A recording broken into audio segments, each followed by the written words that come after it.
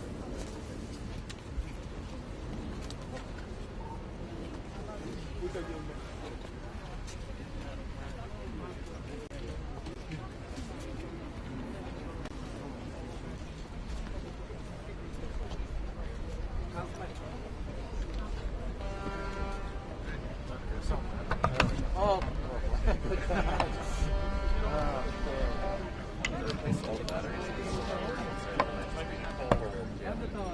That's what I'm going to